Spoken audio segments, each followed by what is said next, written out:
Remind everyone to turn off your cell phones if you haven't done that already. And I also want to ask you, who knows where Katie's Cupcakes is? Can you point? Where is it from here? Yeah, you go that way. How many of you have had a Katie's Cupcake? They're good, aren't they? All right, but today we're going to be talking about Katie's Cupcake, the book.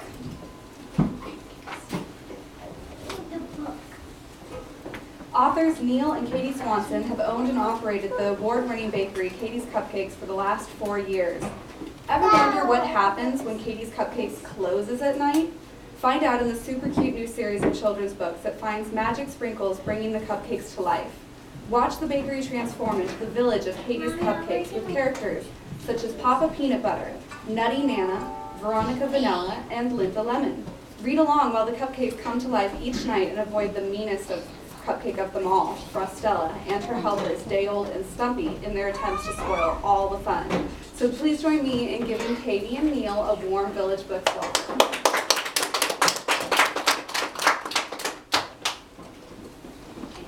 Hi, everybody. So it seems like a lot of you have had a cupcake from Katie's Cupcakes before. I see a lot of familiar faces, which is really fun. So a few years ago, when I was at the shop, I got a package in the mail. It was all wrapped up in this pretty box with a bow on top. I was like, oh, I wonder what this is. And it didn't say who it was from. So I opened up the box, and inside was this bottle of sprinkles, really sparkly sprinkles, and on the outside it said magic sprinkles. And that night when I left the bakery, I left the sprinkles on the shelf, and when I came back the next day they had spilled. And so now every night when I leave, the bakery comes to life. And so this is the story about what happens because of the magic sprinkles. So are you guys ready? Yes. Okay, and I'm going to read the story, and then you can look up there to see the pages. All right. Not long ago, a special bakery named Katie's Cupcakes opened. It sat in the heart of a little town called Fairhaven and quickly became known for baking delicious cupcakes. Shortly after the bakery opened, a present arrived for the bakery's owner, Katie. Inside the little box was a small round glass jar with a paper label on it that read, Magic Sprinkles. It had the most beautiful colored sprinkles anyone had ever seen. Katie chuckled and put the sprinkles up on a shelf in her kitchen, laughing at the thought of what magic sprinkles might do to a cupcake. Later that evening, just as Katie was walking out of the door after a long day of frosting cupcakes, a gust of wind burst through the door and into the bakery. The magic sprinkles blew off the shelf and exploded on the kitchen floor, falling onto the bakery below. Soon the bakery was blanketed in colorful sprinkles, and as the sprinkles fell to the floor, the bakery began to change. In an instant, everything in the bakery had been transformed by the magic sprinkles. The staircase leading to the kitchen became an icy mountain. The tables and chairs became a forest, and the counter became a town square. The sprinkles had turned the bakery into a village, the village of Katie's Cupcakes. It wasn't just the bakery that changed that magical evening. Something had happened to the cupcakes as well. One by one, they began coming to life. All of the cupcakes looked at themselves and one another in amazement. What happened? Said Veronica Vanilla, looking down at her arms and hands. How did I get here? Where are we? Asked Snickerdoodle. What is this place? Nutty Nana pointed her scepter toward a sign with some writing on it. It would seem we're in the village of Katie's Cupcakes. Papa Peanut Butter looked around at the surprised faces. Wherever we are, a few of us should go exploring to learn about this place. But we will have to be careful. We don't know what dangers may be here. I'll go, said Captain Carrot, a brave cupcake who liked sports. Who else? Nana asked. Perfect Peach, how about you? They could use a cupcake as smart as you. Okay, I'll go. Nana smiled. I will stay here and look after the other cupcakes. And with that, the 3 cupcakes, Papa Peanut Butter, Captain Carrot, and Perfect Peach, set out to discover their new land. They traveled down the main street of the town square, noticing all the buildings along the way.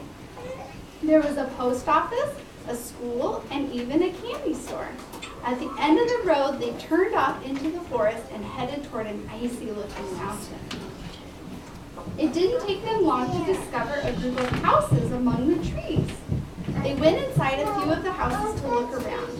They each had a living room, a kitchen, and a small bedroom. All these houses look about the same. Maybe we should explore some more outside. Those little houses might be a good place to live, said Papa as they continued their walk. No one else seems to live there, and everything looks very safe and sound. The other two cupcakes nodded in agreement. Look up there. I think there is something at the top of that cliff. It kind of looks like a big castle. We better go check it out, Papa Peanut Butter said. The three cupcakes followed the flowing stream and soon reached the other side of the cliff, where they saw an enormous waterfall rushing down the rocky side. Let me give you a hand, Carrot said to Perfect Peach. Papa Peanut Butter made his way up the jagged cliffs, with Perfect Peach and Captain Carrot close behind. After a while, Papa stopped and looked up at the sky. It's starting to get dark, he said. We better hurry. Perfect Peach shivered. If people live in this frozen castle, I just hope they are nice. Otherwise, I'd hate to be trapped overnight with them. Finally, the cupcakes arrived. Papa knocked on the tall double doors made of ice at the front of the castle. We have visitors. After several minutes, the door creaked open and an old, crackled gray cupcake with brown frosting stood looking at them. Who are you, he shouted, and what do you want? Perfect Peach and Captain Carrot looked to Papa for an answer. Papa kindly introduced himself and the other two cupcakes. We're new to town, he said. Do you live here? The old cupcake made a low growl and held open one of the large ice doors so they could enter. Papa led the way. The crusty cupcake took them down a long cave-like hallway covered in white ice that opened up to a large frost-filled room. In the middle of the room was an ice crystal throne with a light blue cupcake sitting upon it. She held a scepter like Papa Peanut Butter and Nutty Nana and wore an ice crystal crown. The light blue cupcake smiled at the visitors. Hello, she said. My name is Frostella. And these are my helpers, she said, pointing first to the old cupcake and then to the unfrosted one. Dale and Stumpy. Welcome to my frosted castle. I see you made it all the way up from the forest. You must be very tired and hungry. Frostella struggled to smile once again. Please come and eat with us. We have plenty of food and extra beds so you can stay and rest until morning if you like. It's dark by now and you might not find your way back. Thank you, said Papa Peanut Butter. We would love to. I'm always hungry, said Captain Carrot. And I feel so very tired, said Perfect Peach. And so the three cupcake visitors were seated at a large table where Frostella's helpers, Dale and Stumpy, served them many tasty dishes. After they ate, the cupcakes were led to a large room with 3 beds. Each of them found a bed, snuggled in, and went fast asleep, resting up for their long journey back to the village. When Papa woke the next morning, he was trapped. Hey, what's going on? Papa looked over at the other 2 cupcakes and realized that they too were trapped. Each of them had been frozen inside a thick bubble of ice. The cupcakes were scared. How did this happen? Asked Perfect Peach. The door to the bedroom opened and Frostella walked in with her helpers at her heels. Frostella, Papa yelled out, help us. We're trapped in some sort of icy prison. Of course you are. Ha ha ha, I did it myself. You froze us here? Asked Perfect Peach. But why? We thought you wanted to help us. Frostella gave another evil laugh. Silly cupcakes, I only pretended to want to help you so that you'd stay the night. Otherwise, how could I capture you and freeze you forever? What do you want from us, Papa Peanut Butter asked. Why do you want us frozen? Frostella frowned at Papa. Well, it's only fair. After all, I am the only cupcake that Katie forgot to take out of the freezer before those darn sprinkles turned our bakery into this place. Now I'm frozen solid. If I have to suffer, then so should all of you. Just then there was a racket in the hallway outside the bedroom. Everyone looked toward the doorway to see Nutty Nana appear, along with Rocky Road